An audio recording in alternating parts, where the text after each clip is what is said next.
Le politicien, dans un pays comme celui-ci ou comme le Canada, est quelqu'un qui réagit à des incitatifs électoraux. Nous avons défini que l'élection est le mode de contrôle de l'action des politiciens. On se bat d'abord comme citoyen, on gagne des batailles politiques, on convainc un parti de changer son programme. Malheureusement, les migrants ne votent pas et ne sont pas élus.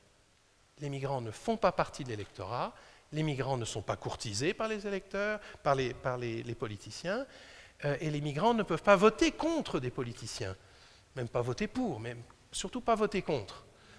Et donc, les migrants ne comptent pas. Et nous sommes devant une des limites de nos démocraties électorales. Si vous n'êtes pas représenté, la protection de vos droits est extrêmement difficile. Nous avons maintenant des portions importantes de la population qui ne sont pas représentées et donc ne comptent pas. Les migrants ne manifestent pas, ne protestent pas, se plaignent très peu, ne portent pas plainte à la police, ils ont tellement peur de la police. Et donc ils n'utilisent aucun des moyens par lesquels nous pouvons faire pression, nous, sur les politiciens. Et donc les politiciens peuvent dire n'importe quoi. Et vous avez, pour cela, des discours irresponsables. Et les migrants sont nulle part là-dedans. On peut dire ce qu'on veut, il n'y a pas de réaction politique. Et nous, citoyens, on ne se mobilise pas pour les migrants, collectivement. Il y a beaucoup d'ONG qui travaillent bien, il y a beaucoup d'avocats qui font du bon travail, il y a des églises, mais ça ne remplace pas un parti politique dans nos systèmes, qui est capable de porter des idées. Je reviendrai là-dessus si nécessaire.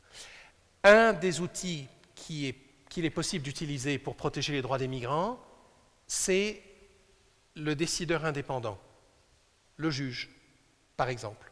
Dans les tribunaux internationaux, Cour européenne des droits de l'homme, Cour européenne de justice, Cour interaméricaine des droits de l'homme, ou dans des tribunaux locaux, que ce soit des cours suprêmes ou même des petits tribunaux, des tribunaux d'instance, des tas de décisions ont été prises parce qu'il n'y a pas de pression électorale, parce que ce qui intéresse le juge, c'est la cohérence du système juridique. Et donc, les tribunaux sont capables de faire des choses, de dire à des politiciens, vous n'avez pas le droit de faire ça.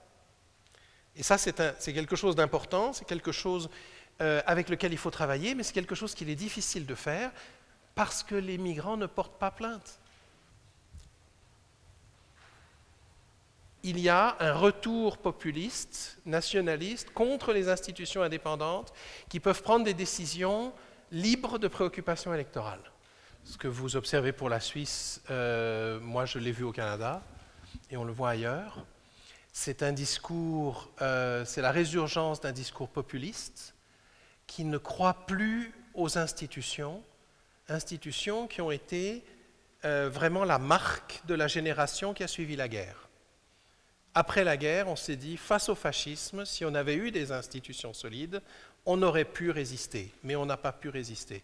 Et donc on a construit après la guerre des institutions et des cadres normatifs. On sait beaucoup de pays se sont donnés des constitutions dans lesquelles il y avait des droits de l'homme qui étaient garantis constitutionnellement, avec des cours constitutionnels. Or, ce que viennent dire les droits de l'homme, c'est que les majorités n'ont pas tous les pouvoirs. Le respect des droits des minorités fait partie de la démocratie. Et d'ailleurs, quand moi je définis la démocratie comme étant la représentation plus la protection des droits de l'homme, plus la rule of law, ou l'état de droit. Ça, pour moi, c'est la démocratie. Ce que disent les droits de l'homme, c'est que quelle que soit la méthode par laquelle on y arrive, il y a des décisions politiques qui ne sont pas bonnes. Et je m'arrête là-dessus. Merci.